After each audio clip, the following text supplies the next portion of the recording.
بسم اللہ الرحمن الرحیم۔ پیارے طلباء کرام، شرح العقائد النسویہ کے سبق میں آپ کا خیر مقدم ہے۔ گزشتہ سبق کے اندر ہم اس بات کو بیان کر کے آ چکے ہیں کہ مخلوق کے لیے جو اسباب علم تھے وہ 3 ہیں، اور اس میں دوسرا سبب جو ہے خبر صادق ہے، اور خبر صادق کی 2 قسمیں بیان کی تھی، ان میں ایک خبر متواتر اور دوسری خبر رسول۔ خبر رسول کی تعریف اور اس سے حاصل ہونے والا جو علم ہوتا ہے اس کے بارے میں بھی ہم بیان کر کے آ چکے ہیں کہ خبر رسول سے حاصل ہونے والا علم جو ہوتا ہے وہ استدلالی ہوتا ہے۔ استدلالی سے کیا مراد ہے؟ یعنی وہ علم جو استدلال سے حاصل ہو، دلیل میں نظر و فکر کرنے سے حاصل ہو۔ دلیل کی تعریفیں بھی آپ کے سامنے ہم نے بیان کر دی تھی، اور آج یہ ہمارا سبق نمبر 22 ہوگا۔ آئیے کچھ پہلے عبارت پڑھتے ہیں، پھر اس کا مفہوم آپ کے سامنے بیان کیا جائے گا۔ فرماتے ہیں وَأَمَّا كَوْنُهُ مُوجِبًا لِلْعِلْمِ فَلِلْقَطْعِ بِأَنَّ مَنْ أَظْهَرَ اللَّهُ تَعَالَى الْمُعْجِزَةَ عَلَى يَدِهِ تَصْدِيقًا لَهُ فِي دَعْوَى الرِّسَالَةِ كَانَ صَادِقًا فِيمَا أَتَى بِهِ مِنَ الْأَحْكَامِ وَإِذَا كَانَ صَادِقًا يَقَعُ الْعِلْمُ بِمَضْمُونِهَا قَطْعًا وَأَمَّا أَنَّهُ اسْتِدْلَالِيٌّ فَلِتَوَقُّفِهِ عَلَى الْاِسْتِدْلَالِ وَاِسْتِحْضَارِ أَنَّهُ خَبْرُ مَنْ ثَبَتَ رِسَالَتُهُ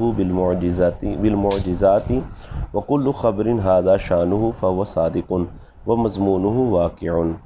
وَالْعِلْمُ الثَّابِتُ بِهِ أَيْ بِخَبْرِ الرَّسُولِ يُضَاهِي أَيْ يُشَابِهُ الْعِلْمَ الثَّابِتَ بِالضَّرُورَةِ كَالْمَحْسُوسَاتِ وَالْبَدِيهِيَّاتِ وَالْمُتَوَاتِرَاتِ فِي التَّيَقُّنِ أَيْ عَدْمِ احتمال النَّقِيضِ والثبات أي عدم احتمال الزوال بتشكيك المشكك فهو علم بمعنى الاعتقاد المطابق الجازم الثابت وإلا لكان جهلا أو ظنا أو تقليدا۔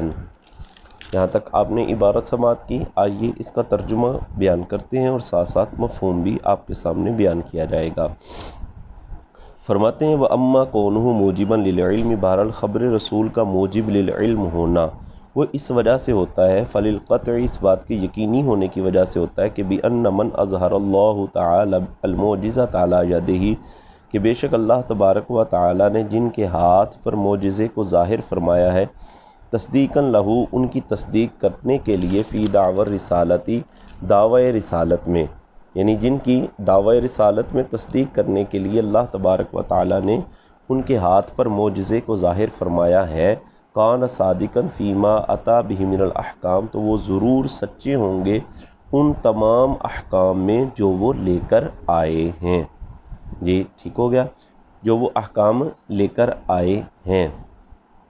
وَإِذَا كَانَ صَادِقًا يَقَعُ الْعِلْمُ اور جب وہ سچے ہیں،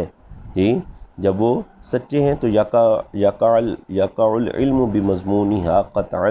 تو ان کے احکام کے مضمون کا جو علم ہوگا وہ بھی قطعی طور پر ہوگا۔ یقع العلم یعنی علم واقع ہوگا بمضمونها ان احکام کے مضمون کا قطعا یقینی طور پر۔ تو یہاں پر جیسے ایک لفظ بیان ہوا کہ فیما اتا بہ من الاحکام، کہ وہ تمام احکام جو وہ لے کر آئے ہیں ان تمام احکام میں وہ سچے ہیں۔ یہاں سے بعض شارحین نے مراد لیا ہے کہ احکام سے مراد یہاں دینی احکام ہیں، دنیاوی احکام مراد نہیں لیے۔ اور یہ بات یہاں پر شارحین نے اس وجہ سے بھی کی کہ نبی پاک صلی اللہ علیہ وسلم کی بارگاہ کے اندر کچھ لوگ آئے تھے، یا حضور علیہ الصلوۃ والسلام نے کچھ لوگوں کو دیکھا تھا کہ وہ نر اور مادہ کھجور کی کلمی لگاتے تھے، تو حضور علیہ الصلوۃ والسلام نے نر اور مادہ کھجور کی کلمی لگانے سے ان کو منع فرمایا۔ تو انہوں نے آگے سے بیان کیا کہ اس میں بہت سارے فوائد ہیں، تو حضور علیہ الصلوۃ والسلام نے ارشاد فرمایا تھا انتم اعلم بامور دنیاکم وانا اعلم بامور دینکم، کہ تم اپنی دنیا کے امور کے متعلق زیادہ جانتے ہو اور میں تمہارے دین کے امور کے متعلق زیادہ جانتا ہوں۔ تو یہاں سے بعض لوگوں نے استدلال کیا تھا کہ حضور علیہ الصلوۃ والسلام جو احکام لے کر آئے ہیں وہ دینی احکام کی یہاں پر بات ہوئی ہے۔ تو لیکن اصح بات یہی ہے کہ نبی پاک علیہ الصلوۃ والسلام احکام دینیہ اور احکام دنیاویہ دونوں کے اندر ہی عالم ہیں، یعنی یہاں پر احکام سے مراد احکام دینیہ بھی ہیں اور احکام دنیاویہ بھی ہیں، اور وہاں پر یہ جو روایت پیش کی تھی بعض شارحین نے، اور اس سے مراد انہوں نے یہ لیا تھا کہ دینی امور مراد ہوں گے، دنیاوی نہیں ہوں گے، تو وہ حضور علیہ الصلوۃ والسلام کا فرمانا بطور عاجزی کے تھا، ورنہ حضور علیہ الصلوۃ والسلام احکام دینیہ اور احکام دنیاویہ دونوں کے اندر ہی سب سے زیادہ عالم ہیں، سب سے زیادہ جاننے والے ہیں۔ ٹھیک ہو گیا جی۔ تو جب وہ سچے ہیں تو یقع العلم بمضمونہا، تو ان احکام کے مضمون سے جو علم واقع ہوگا، کہتے ہیں قطعاً وہ بھی قطعی طور پر ہوگا۔ اب گزشتہ سبق کے اندر جیسے پیچھے عبارت میں یہ بات بیان کی گئی تھی کہ خبر رسول سے حاصل ہونے والا جو علم ہے وہ علم استدلالی ہے، یقینی ہے اور استدلالی ہے، یعنی دلیل میں نظر و فکر کرنے سے ہی حاصل ہوگا۔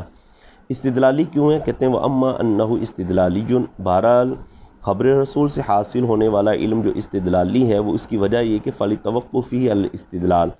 ایک تو یہ کہ وہ استدلال پر موقوف ہے، استدلال پر موقوف ہونے کی وجہ سے، یعنی دلیل میں نظر و فکر کرنے ہی کی وجہ سے وہ علم حاصل ہوتا ہے۔ وَإِسْتِحْضَارِ أَنَّهُ خَبْرٌ مَنْ ثَبَتَ رِسَالَتُهُ بِالْمُعْجِزَاتِ، اور اس چیز کے استحضار پر موقوف ہوتا ہے کہ بے شک یہ جو خبر ہے یہ ان کی خبر ہے، من ثبت رسالتہ بالمعجزات، کہ جن کی رسالت معجزات سے ثابت ہے۔ وَكُلُّ خَبْرٍ هَذَا شَأْنُهُ فَهُوَ صَادِقٌ، اور ہر وہ خبر جس کی یہ شان ہو وہ صادق ہوتی ہے۔ تو پہلا ہے صغرا بیان کیا، انہ خبر من ثبت رسالتہ بالمعجزات، یعنی ان کی خبر کہ جن کی رسالت جو ہے وہ معجزات سے ثابت ہو، یہ صغرا ہے۔ اور آگے کبرا بیان کیا، وَكُلُّ خَبْرٍ هَذَا شَأْنُهُ، اور ہر وہ خبر جس کی یہ شان ہو، یہ کبرا ہے، فَهُوَ صَادِقٌ، تو وہ سچی ہوتی ہے۔ لہذا یہ پتہ یہ چلا مضمون ہو واقعون، کہ اس خبر کا جو مضمون ہے وہ فَهُوَ صَادِقٌ وَمَضْمُونُهُ وَاقِعٌ، یہ پورا کبرا ہے۔ دوبارہ پھر سماعت کریں، کہتے ہیں کہ خبر رسول سے حاصل ہونے والا جو علم ہے وہ استدلالی ہے۔ استدلالی اس وجہ سے ہے کہ ہر کسی کو یہ حاصل نہیں ہوگا، اس شخص کو یہ حاصل ہوگا کہ جو نبوت کو سمجھتا ہوگا، رسالت کو جانتا ہوگا، جس کو معجزات کا کچھ پتہ ہوگا۔ جب وہ نبوت اور رسالت اور معجزات ان ساری چیزوں پر غور و فکر کرے گا تو اس کو اس چیز کا علم حاصل ہوگا کہ جن کی رسالت معجزات سے ثابت ہے، وہ اگر کوئی خبر دیں گے تو وہ خبر جو ہے وہ سچی ہوگی۔ تو ان تمام چیزوں میں غور و فکر کرنے پر یہ علم جو ہے وہ موقوف ہوتا ہے، اس وجہ سے اس کو علم استدلالی کہا جاتا ہے۔ دوبارہ سنیں کہ فَلِتَوَقُّفِ عَلَى الْاِسْتِدْلَالِ، استدلالی اس وجہ سے کہ استدلال پر موقوف ہے، وہ استحضار، اور اس استحضار پر، اس جاننے پر موقوف ہے کہ انہ خبر من ثبت رسالتہ بالمعجزات، کہ بے شک یہ ان کی خبر ہے کہ جن کی رسالت معجزات سے ثابت ہے۔ اب معجزہ ایک امر نظری چیز ہے، امر نظری ہے، تو یہ صغرا بیان کیا کہ بے شک یہ ان کی خبر ہے کہ جن کی رسالت معجزات سے ثابت ہے۔ وَكُلُّ خَبْرٍ هَذَا شَأْنُهُ فَهُوَ صَادِقٌ وَمَضْمُونُهُ وَاقِعٌ، اور ہر وہ خبر جس کی یہ شان اور عظمت ہو وہ سچی ہوتی ہے، اور اس کا جو مضمون ہوتا ہے وہ بھی واقع ہوتا ہے۔ پتہ یہ چلا کہ رسول کی خبر یا نبی کی خبر جو ہوگی وہ سچی ہوگی اور اس سے علم حاصل ہوگا۔ سمجھ آگے؟ اور آگے فرماتے ہیں والعلم الثابت به، اور به کی ضمیر کا مرجع بیان کیا ہے خبر رسول، خبر رسول سے جو علم ثابت ہوتا ہے، کہتے ہیں یداہی اے یشابہ، داہا یداہی کو معنی ہوتا ہے مشابہ ہونا، تو وہ علم جو خبر رسول سے ثابت ہوتا ہے کہتے ہیں وہ مشابہ ہوتا ہے العلم الثابتہ، اس علم سے کہ مشابہ ہوتا ہے جو ثابت ہو بداہتن، بضرورتی بداہتن،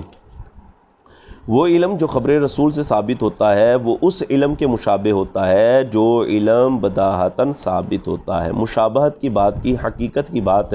نہیں کی۔ یعنی جس طرح ایک بدیہی طور پر علم حاصل ہوتا ہے کہ جس میں کسی قسم کا شک اور شبہ نہیں ہوتا، اسی طرح خبر رسول سے جو علم حاصل ہوگا وہ بھی اسی طرح ہوگا، یعنی اس میں کسی قسم کا شک اور شبہ نہیں ہوگا۔ بداہتاً جیسے علم ثابت ہوتا ہے ایسے خبر رسول سے حاصل ہونے والا علم ہوگا۔ کہتے ہیں کل محسوسات، بداہت سے کیا مراد ہے؟ کہتے ہیں جیسے کہ محسوسات اور بدیہیات اور متواترات، یعنی جیسا کہ حس کے ذریعے سے جو علم حاصل ہوتا ہے وہ بدیہی ہوتا ہے، بدیہی، اس طرح بدیہیات سے جو علم حاصل ہوتا ہے وہ بھی ضروری اور بدیہی ہوتا ہے، اور متواترات سے جو علم حاصل ہوتا ہے وہ بھی بدیہی اور ضروری ہوتا ہے، اور خبر رسول سے جو علم حاصل ہوگا وہ انہی کے مشابہ ہوگا۔ وجہ مشابہت کیا؟ وجہ مشابہت بیان کی، فرماتے فی التیقن، یقین ہونے میں، یہ یقین ہونے میں، یقین ہونے سے تیقن سے کیا مراد ہے؟ عدم احتمال النقیض، یعنی اس میں نقیض کا احتمال نہ ہونے میں، نقیض کا احتمال نہیں ہوگا، غیر کا احتمال اس میں نہیں ہوگا۔ جس طرح کہ بداہتاً جو علم ثابت ہوتا ہے، جو بدیہی چیز سے علم حاصل ہوگا، جس طرح اس کے اندر جو ہے وہ نقیض کا احتمال نہیں ہوتا، اسی طرح اس میں بھی نقیض کا احتمال نہیں ہوگا۔ والصبات، اور صبات میں، صبات سے کیا مراد؟ عدم احتمال الزوال، یعنی وہ علم جو خبر رسول سے حاصل ہوگا اس میں زوال کا احتمال نہیں ہوگا، جیسا کہ تقلید میں زوال کا احتمال ہوتا ہے۔ تقلید میں کیسے زوال کا احتمال ہوتا ہے کہ اگر جیسے ہم نے کہا کہ امام اعظم ابو حنیفہ رحمۃ اللہ علیہ نے فرمایا کہ وطر واجب ہے، جی اب وطر واجب ہونے کا ہمیں علم حاصل ہوا، لیکن اگر دوسرا قول امام اعظم ابو حنیفہ کا آ جائے اور جس میں یہ بیان کیا جائے کہ وطر جو ہے وہ واجب نہیں ہے، تو یہ جو قول پہلا تھا اس کے زوال کا احتمال ہوتا ہے۔ سمجھ آ گیا مسئلہ؟ تو جو خبر رسول سے علم حاصل ہوتا ہے، کہتے ہیں وہ علم ہوتا ہے کہ جو اس علم کے مشابہ ہوتا ہے جو بداہتاً ثابت ہوتا ہے، اور کس چیز میں مشابہ ہوگا؟ تیقن میں، یعنی نقیض کا احتمال نہ ہونے میں، والصبات، اور زوال کا احتمال نہ ہونے میں، اور زوال بھی کس طرح؟ بتشکیک المشکک، مشکک کے شک ڈالنے کی وجہ سے جو زوال کا احتمال ہوتا ہے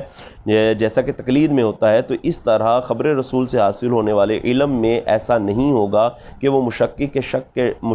کے شک ڈالنے سے زائل ہو جائے۔ سمجھ آ گیا جی؟ یعنی خبر رسول سے حاصل ہونے والا جو علم ہوتا ہے یہ زوال کو بھی قبول نہیں کرتا۔ تو کہتے فہو علم بمعنی الاعتقاد، تو یہ جو علم ہے یہ اس اعتقاد کے معنی میں، اس یقین کے معنی میں، المطابقی جو واقع کے مطابق ہوتا ہے، الجازم جو جازم ہوتا ہے، جس میں نقیض کا احتمال نہیں ہوتا، اور وہ ثابت، اور وہ ثابت ہوتا ہے، یعنی زوال کو قبول نہیں کرتا۔ تو خبر رسول سے حاصل ہونے والا علم وہ علم ہوتا ہے جو اس اعتقاد کے معنی میں ہوتا ہے، جو اعتقاد واقع کے مطابق ہو، جازم ہو، یعنی کیا کہتے ہیں غیر کا احتمال نہ رکھتا ہو، اور وہ ثابت اور ثابت ہو۔ وَإِلَّا وگرنہ لَكَانَ جَهْلًا أَوْ ظَنًّا أَوْ تَقْلِيدًا، وگرنہ تو وہ جہل ہو جائے گا، یعنی اگر وہ واقع کے مطابق نہ ہوگا تو جہل ہوگا، یعنی جہل مرکب ہوگا،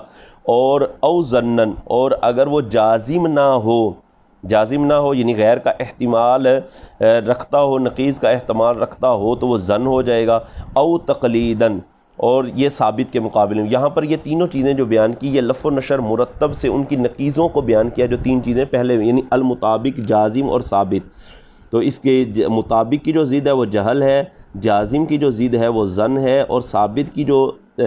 ضد ہے وہ تقلید ہے۔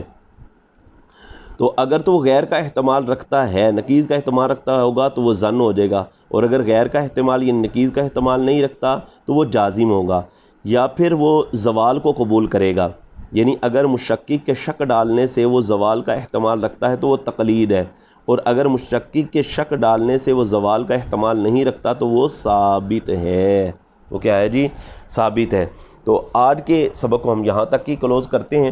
آج کے سبق کے اندر اس بات کو بیان کیا گیا ہے کہ خبر رسول جو موجب للعلم ہے وہ اس وجہ سے ہے کہ جب بندہ اس بات پر غور کرتا ہے، فکر کرتا ہے کہ بے شک وہ شخصیت، وہ ذات کہ جن کے ہاتھ پر اللہ تبارک و تعالی نے معجزے کو ظاہر فرمایا ہے، ان کی دعوی رسالت میں تصدیق کرنے کے لیے بے شک جو وہ احکام لے کر آئے ہیں وہ سارے کے سارے سچے ہیں۔ تو جب وہ سچے ہیں تو